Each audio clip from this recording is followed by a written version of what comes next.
টাঙ্গুয়ার হাওর সুনামগঞ্জ জেলার তাহিরপুর ও ধর্মপাশা উপজেলায় অবস্থিত এই জায়গাটি বাংলাদেশের অন্যতম বৃহৎ জলমহাল, যা বর্ষাকালে দেশের ব্যস্ততম ও সবচেয়ে জনপ্রিয় পর্যটন কেন্দ্র হয়ে ওঠে। নীলাদ্রি লেক, শিমুল বাগান, জাদুকাটা নদী, হাওরের এক্সাইটিং সব খাবার ও লাক্সারিয়াস হাউসবোটগুলোয় ভেসে ভেসে 2 দিন 1 রাতের এক অনন্য অভিজ্ঞতা নিতে চাইলে এই বর্ষায় টাঙ্গুয়ার হাওর হতে পারে আপনার বেস্ট চয়েস।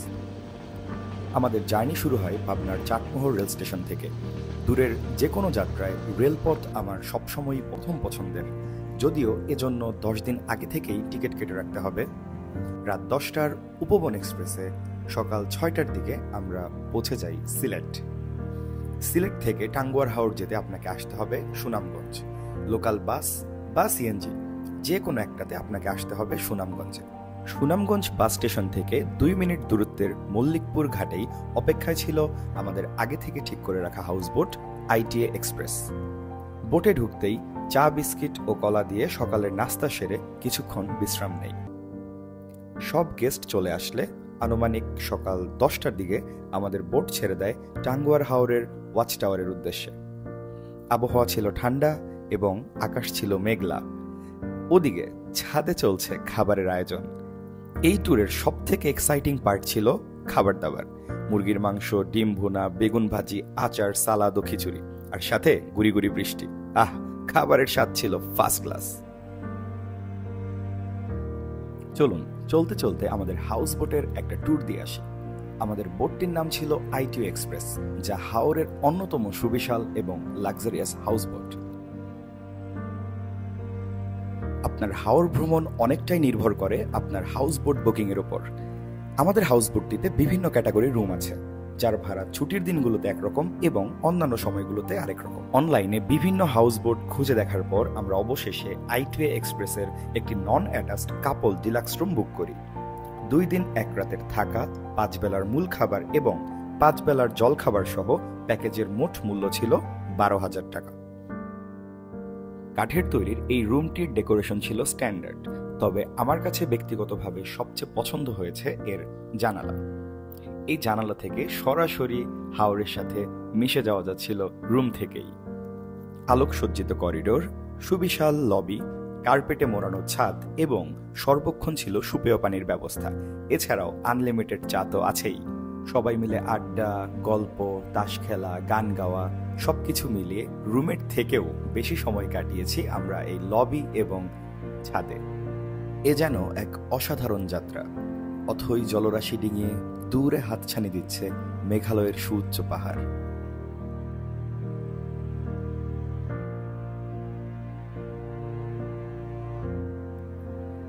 হাওরের অপরূপ সৌন্দর্য দেখতে দেখতে প্রায় 4 ঘন্টা পর আমরা পৌঁছে যাই আমাদের প্রথম গন্তব্য ওয়াচ টাওয়ারে।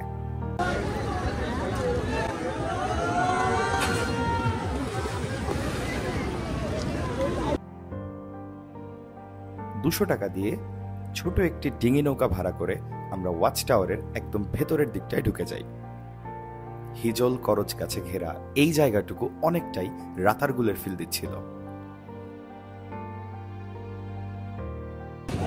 ওয়াচ টাওয়ার এলাকাতে আছি আমরা। যেরকম ফেসবুক রিলস বা অনেকের ইউটিউব ভিডিওতে দেখি প্রচুর বৃষ্টির মধ্যে গোসল, বাস্তবতা আসলে এরকম না। টাঙ্গুয়ার হাওরে খুব মুড সুইং হয়।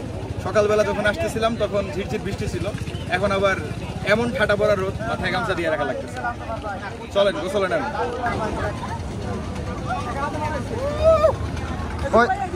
ওয়াচ টাওয়ারের এরিয়াতে এই স্বচ্ছ পানিতে যদি গোসলই না করা হয় তাহলে কিন্তু টাঙ্গুয়ার হাওরের ট্যুরটাই বৃথা। টাঙ্গুয়ার হাওর আসবো আর ভেসে ভেসে 1 কাপ চা খাবো না, এটা কি হয়? টাঙ্গুয়ার হাওরের সিগনেচার ঠান্ডা পানিতে ভাসতে ভাসতে গরম গরম 1 কাপ চা। গোসল শেষে হাউস বোটে ফিরে দুপুরের খাবার খেতে খেতে প্রায় 3টা 30 বেজে যায়।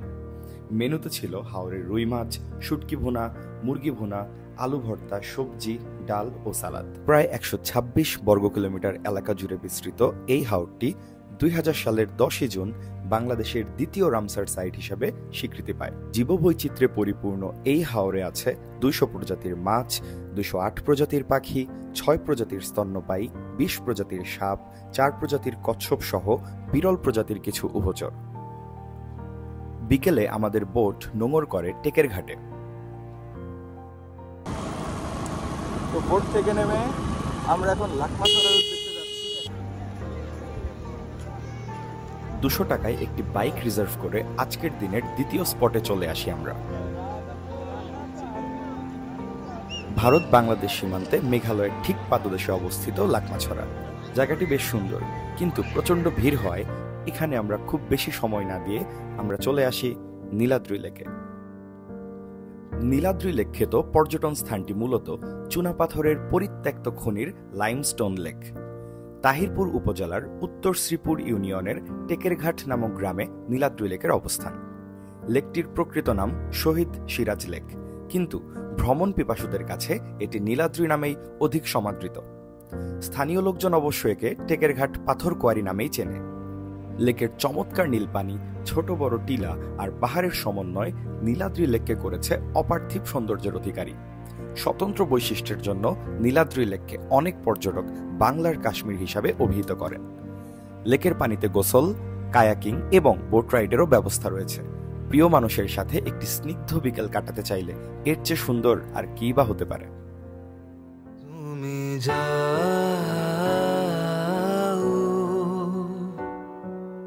পরিচিত কোনো ডাকে বাড়ি ফিরে এসো সন্ধে নামার আগে। সন্ধ্যায় বোটে ফিরতেই সার্ভ করা হয় মুড়ি মাখা। কিচেনে গিয়ে খোঁজ নিয়ে দেখি আজ রান্না হচ্ছে হাওরের মেইন আকর্ষণ হাঁস ভুনা। ইনি হচ্ছেন আমাদের বাবুর্চি মামা। মামার হাতের রান্না কিন্তু মাশাল্লাহ। রাতে ছাদে গানের আসর বসাই। চাঁদনি রাতে রাফি ভাইয়ের গলায় সম্মোহনী গান চলে।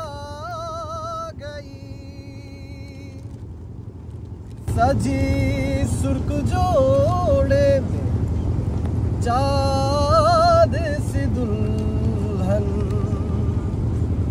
ज़मीं पे पलक से परी आ गई।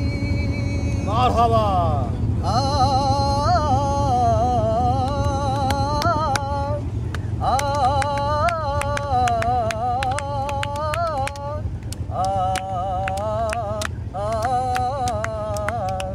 भोले का सहरा सुहाना लगता है, दुल्हन का तो दिल दीवाना लगता है।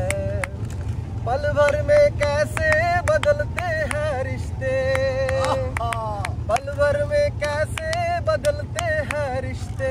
রাতে বিভিন্ন হাউস বোটের রঙিন আলোয় টেকের ঘাটকে মনে হচ্ছিল যেন কাশ্মীরের ডাল লেক। রাতে সব নৌকার মাঝিরা একত্রিত হয়ে বাউল গানের আসল বসিয়েছে, আর ওদিকে চলছে আমাদের খাবার দাবার। মেনুতে ছিল হাঁস ভুনা, ডিম ভুনা, সবজি, আলু ভর্তা, টমেটো ভর্তা, ডাল ও সালাদ।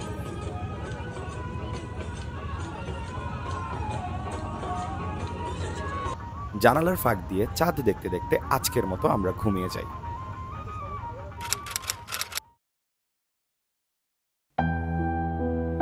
সত্যি বলছি, জীবনের অন্যতম শ্রেষ্ঠ ভোর ও সূর্যোদয় দেখেছিলাম সেদিন।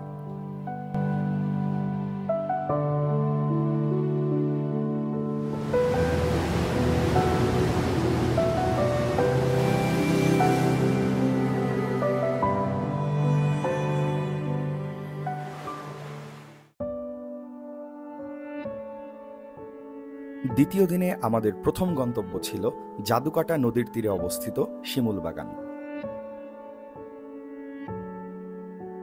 জনপ্রতি 30 টাকা এন্ট্রি ফি। ভেতরে সারি সারি শিমুল গাছ। শিমুল বাগান আসার সঠিক সময় অবশ্য শীতকাল। তখন শিমুলের লাল রঙে দর্শনীয় হয়ে ওঠে জায়গাটি। এখানে চাইলে 100 টাকায় ঘোড়ায় চড়েও বাগান ঘুরে দেখতে পারবেন। 2002 সালে তাহিরপুর উপজেলার মণিগাঁও গ্রামের বাদাঘাট ইউনিয়ন পরিষদের সাবেক চেয়ারম্যান ও ধনাঢ্য ব্যবসায়ী জয়নাল আবেদিন শৌখিনতার বশে নিজের প্রায় 2400 শতক জমিতে 3000-এরও বেশি শিমুল গাছ রোপণের উদ্যোগ নেন। দিনে দিনে বেড়ে ওঠা গাছগুলো এখন শিমুল বাগান হিসাবে পর্যটকদের পছন্দের স্থান। শিমুল বাগান ঘুরে বোটে ফিরতেই নাস্তা, মেনু গতকালকেরটাই, ডিম খিচুড়ি মুরগি। আজকের দ্বিতীয় স্পট বারিক্কা টিলা, যেখান থেকে জাদুকাটা নদীর অপূর্ব সুন্দর ভিউ পাওয়া যায়।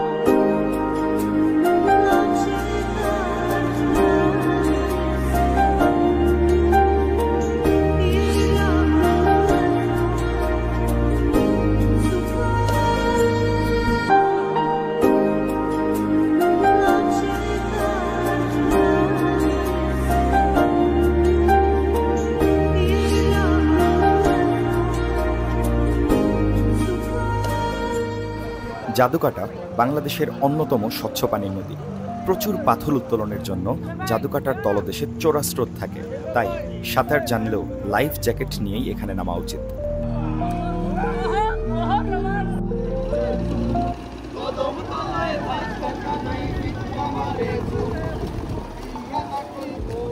গোসল শেষে আমাদের ট্যুরের শেষ মূল খাবার সার্ভ করা হয়, রোস্ট, হাওরের মাছ, ডাল, ভর্তা, সবজি। ড্রিঙ্কস ও মিষ্টি ছিল সবার শেষে। এবার ফেরার পালা। লবিতে আড্ডা ও তাস খেলতে খেলতে এই সুন্দর ট্যুরের ইতি টানি আমরা।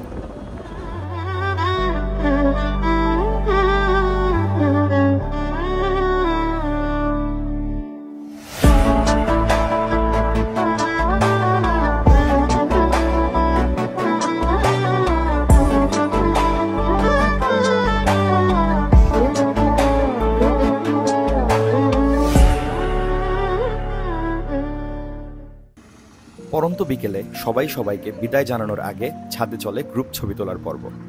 এই ট্যুরে অল্প সময় কিছু মানুষকে আপন করে পেয়েছি, স্পেশালি রাফি ভাই, মুবিন ভাই, ইমরান ভাই, তুষার ভাই। ভাগ্যে থাকলে আবার ইনশাল্লাহ একত্রে ট্যুর হবে।